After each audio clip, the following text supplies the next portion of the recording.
ଆସନ୍ତୁ ଶୁଣିବା ଲେଖକ ରାଜକିଶୋର ପ୍ରଧାନଙ୍କ ରଚିତ ହିତୋପଦେଶ କାହାଣୀ। ଗୁଣ ଓ କର୍ମର ପ୍ରଭାବ। ଅଷ୍ଟବକ୍ର ମାତା ସୁଜାତାଙ୍କ ଗର୍ଭରେ ଥିଲାବେଳେ ପିତା କହଡ଼ ଋଷିଙ୍କଠାରୁ ସେ ଏହି ଜ୍ଞାନ ପ୍ରାପ୍ତ ହୋଇଥିଲେ। ଥରେ ପିତାଙ୍କ ଦ୍ୱାରା ତ୍ରୁଟିପୂର୍ଣ୍ଣ ମନ୍ତ୍ର ଉଚ୍ଚାରଣର ପ୍ରତିବାଦ କରି ସେ ଶାପଗ୍ରସ୍ତ ହୋଇଥିଲେ। ପିତା ଅଭିଶାପ ଦେଇ କହିଥିଲେ, ଅଷ୍ଟବକ୍ର ଶରୀର ନେଇ ଜନ୍ମଗ୍ରହଣ କରିବା ପାଇଁ।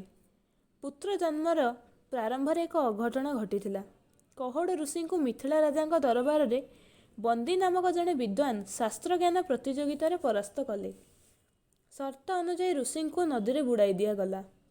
12 ବର୍ଷ ବୟସ ବେଳେ ଅଷ୍ଟାବକ୍ର ଯେତେବେଳେ ଏହା ଜାଣିବାକୁ ପାଇଲେ, ବନ୍ଦୀଙ୍କୁ ପରାଜିତ କରିବା ଉଦ୍ଦେଶ୍ୟରେ ସେ ମିଥିଳା ରାଜମହଲରେ ପହଞ୍ଚିଲେ। ରକ୍ଷୀ ତାଙ୍କ ଆଗମନର କାରଣ ଜାଣି ତାଚ୍ଛଲ୍ୟ କରି କହିଲା, ଯେଉଁ କାମ ବଡ଼ ବଡ଼ ବିଦ୍ୱାନମାନେ କରିବାରେ ସମର୍ଥ ହୋଇପାରିନାହାନ୍ତି, ଛାର ବାଳକ ହୋଇ ତାକୁ ତୁମେ କିପରି ବା ହାସଲ କରିପାରିବ?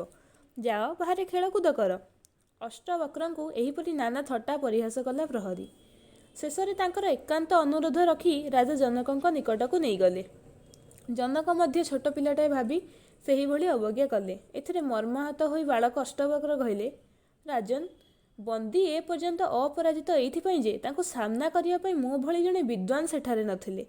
ବାଳକଟିର ଆତ୍ମବିଶ୍ୱାସରେ ପ୍ରୀତ ହୋଇ ରାଜା ତାଙ୍କୁ ଶାସ୍ତ୍ରାର୍ଥ ଚର୍ଚ୍ଚା ପାଇଁ ଅନୁମତି ଦେଲେ।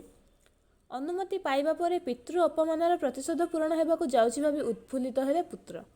ଶାସ୍ତ୍ରାର୍ଥ ପ୍ରତିଯୋଗିତାରେ ଅଷ୍ଟବକ୍ର ବନ୍ଦୀଙ୍କୁ ପରାସ୍ତ କଲେ।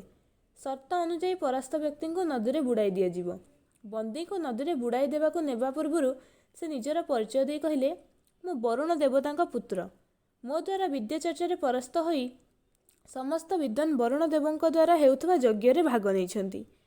ଶ୍ରେଷ୍ଠ ବିଦ୍ୱାନ ମଣ୍ଡଳୀକୁ ସେଠାରେ ପହଞ୍ଚାଇବା ନିମନ୍ତ ସେ ଏହିଭଳି ଏକ ସୁଚତୁର କୌଶଳ ଆପଣେଇ ନେଇଥିଲେ।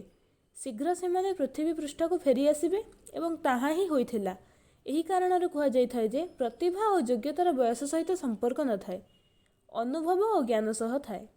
ଏହା ମଧ୍ୟ କହିବା ଠିକ୍ ନୁହେଁ ଯେ କେବଳ ବୟସ୍କମାନେ ଜ୍ଞାନବାନ। ପ୍ରତ୍ୟେକ ବ୍ୟକ୍ତି ନିଜେ ଅଧ୍ୟୟନ, ମନନ ଓ ଚିନ୍ତନ ଦ୍ୱାରା ତଥା ଅନ୍ୟର ଅନୁଭବକୁ ଶୁଣି ସେଥିରୁ ସର୍ବାଧିକ ଜ୍ଞାନ ଆହରଣ କରିଥାନ୍ତି।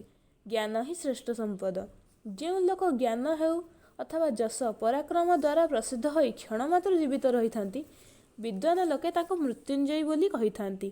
ବିଦ୍ବତ୍ତା ଓ ରାଜପଣ, ଏଇ ଦୁଇଟି କେବେ ହେଲେ ସମାନ ହୋଇ ନ ପାରନ୍ତି। ରାଜା କେବଳ ନିଜ ଦେଶରେ ପୂଜା ପାଇଥାନ୍ତି, କିନ୍ତୁ ବିଦ୍ୱାନ ଲୋକ ସର୍ବତ୍ର ପୂଜା ପାଇଥାଏ। ଗୁଣ ଓ କର୍ମ ହିଁ ମନୁଷ୍ୟକୁ ଶ୍ରେଷ୍ଠ କରିଥାଏ। କଥାରେ ଅଛି, ରାଜା ପୂଜା ପାଏ ସିନା ଆପଣା ଦେଶରେ, ଗୁଣୀଜନ ପୂଜା ପାଏ ଦେଶ ବିଦେଶରେ। ଆଶା କରେ ଆଜିର କାହାଣୀ ଆପଣଙ୍କୁ ଭଲ ଲାଗିଥିବ। ଯଦି ଆପଣଙ୍କୁ ଏହି କାହାଣୀଟି ଭଲ ଲାଗିଛି, ତେବେ ଭିଡ଼ିଓଟିକୁ ଲାଇକ୍ କରନ୍ତୁ, ସେୟାର କରନ୍ତୁ ଏବଂ ଆମ ଚ୍ୟାନେଲକୁ ସବସ୍କ୍ରାଇବ୍ କରନ୍ତୁ।